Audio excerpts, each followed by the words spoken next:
Before we get started, I just want to offer a quick shout out to our sponsor, Games and Comics Paradise. They're the premier destination for Lorcana in Northern Virginia. Games and Comics Paradise is an official Lorcana play store for Fairfax, Virginia, and carries all that you need to play.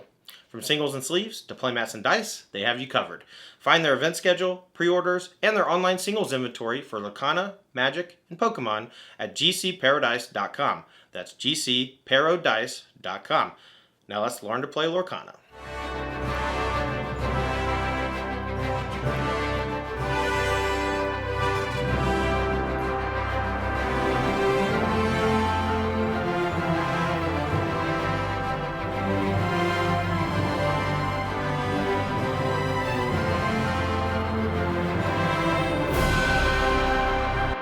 Hi, I'm Tandy, one half of the Lost Boys, and today I'm going to teach you how to play Disney's Lorcana.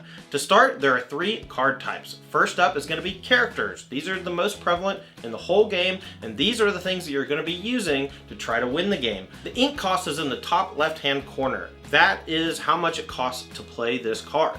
If it has a flourish around that number, that means it can be played in your inkwell. Well, what's your inkwell? Your inkwell is a zone in the game where you play resource cards and use those resource cards to play your cards. Each character has 2 different numbers that represent its strength and willpower. Strength is how much damage the character does in combat, and willpower is how much damage it can take before it gets banished to your discard pile. Characters often have useful abilities that affect the game.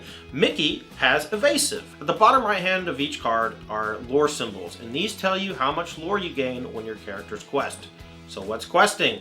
Questing is what you do with your character to exert it, to gain those lore points and eventually try to win the game. A character also can exert to challenge another character. We'll get into that more in a bit. The next kind of card I want to talk about are actions. Actions have a cost in the top left-hand corner, very similar to characters, but instead of coming into play, they're just a one-time effect. Once you use it, it goes to the banish zone. Fire the Cannons, for example, deals 2 damage to any character. Now there's also a subtype of actions called songs, and your characters can help you play them. How? Well, if you look at the top left-hand corner of every song, you'll see its ink value. If you control a character that's ready to go, that has ink value equal to or greater than the song, it can be exerted to help you play that song for free. The last card type I want to talk about are items. Now these sit and play like your character. They have an ink cost like your character, but they can't challenge and they can't quest.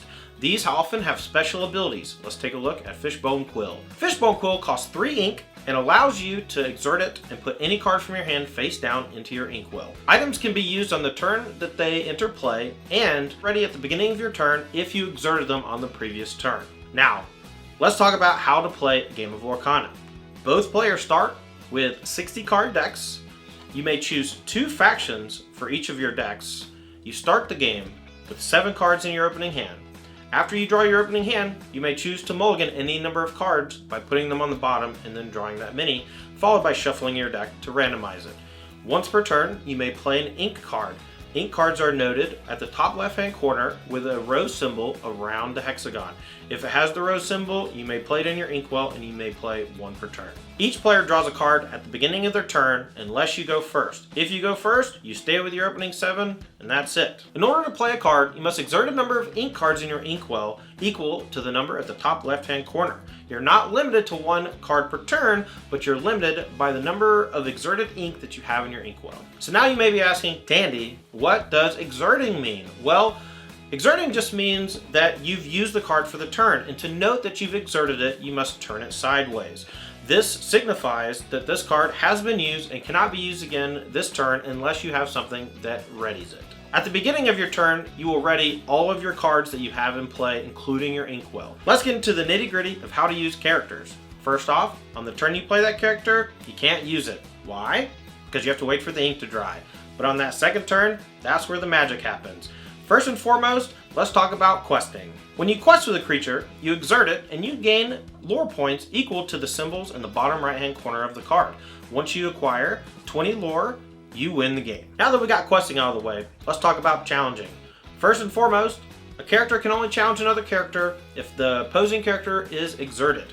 Once you decide to challenge an opposing character, you must exert your own, and then your character deals damage to their character equal to its strength and vice versa.